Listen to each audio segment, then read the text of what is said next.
Assalamualaikum warahmatullahi wabarakatuh. Perkenalkan, nama saya Nuresya Febriana dari kelas M231 dengan NIM 23040750009.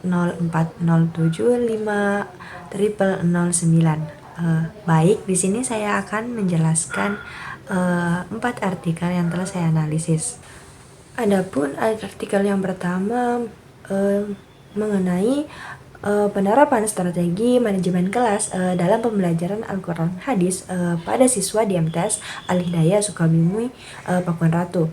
Nah, permasalahannya dalam pembelajaran Al-Quran Hadis di sini dianggap membosankan oleh siswa. Di sini guru berupaya mengatasi hal ini dengan menerapkan strategi manajemen kelas yang terstruktur. Misalnya itu seperti program mingguan, penyusunan jadwal, serta pembagian pembelajaran ke dalam tahap pendahuluan, inti, dan penutup. Adapun variansi metodenya itu mulai dari ceramah, diskusi, tanya jawab, hingga demonstrasi terbukti mampu meningkatkan motivasi belajar siswa, di mana konsistensi guru dalam menerapkan strategi berperan besar dalam menciptakan suasana belajar yang kondusif sekaligus meningkatkan pemahaman siswa. Artikel kedua itu mengenai implementasi reward dan punishment dalam pengelolaan kelas di sekolah dasar. Nah, reward ini misalnya tuh seperti pujian verbal atau simbol bintang dapat memperkuat perilaku positif, sedangkan punishment yang profesional seperti teguran atau tugas tambahan berfungsi untuk mengurangi perilaku buruk. Nah, di sini guru harus mampu menyeimbangkan antara pemberian penghargaan dan hukuman, serta melaksanakannya secara adil dan tanpa emosi.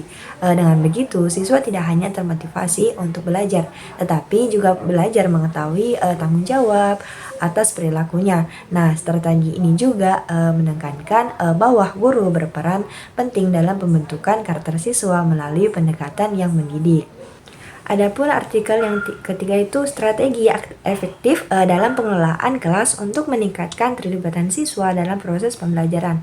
Nah, di sini bahwa strategi pengelolaan kelas yang efektif itu mencakup penciptaan lingkungan belajar positif, variasi teknik pengajaran, pemberian umpan balik, serta keterlibatan siswa dalam pengambilan keputusan.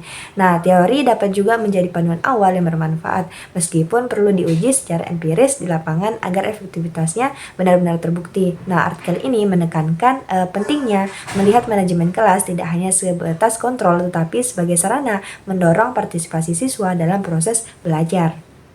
Adapun artikel yang terakhir itu penerapan strategi manajemen kelas sebagai upaya meningkatkan partisipasi siswa.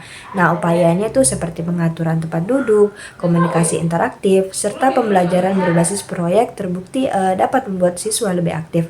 Nah, penelitian ini menunjukkan manajemen kelas harus menyentuh aspek teknis sekaligus sosialnya. Misalnya itu hubungan guru siswa dan dukungan orang tua. Nah, kendala seperti rendahnya motivasi atau keterbatasan media perlu diatasi dengan strategi kreatif agar partisipasi siswa tetap terjaga. Dari keempat artikel tersebut menunjukkan bahwa manajemen kelas merupakan kunci utama dalam menciptakan suasana belajar yang efektif. Nah, guru tidak hanya dituntut menguasai materi, tetapi juga mampu mengelola kelas dengan strategi yang tepat. Nah, menegaskan bahwa teori praktik, reward, punishment, hingga keterlibatan siswa semuanya saling melengkapi untuk membentuk pembelajaran yang lebih bermakna. Itulah yang tadi yang bisa saya sampaikan mengenai keempat artikel yang telah saya analisis. Lebih dan kurangnya mohon dimaafkan. Wassalamualaikum warahmatullahi wabarakatuh.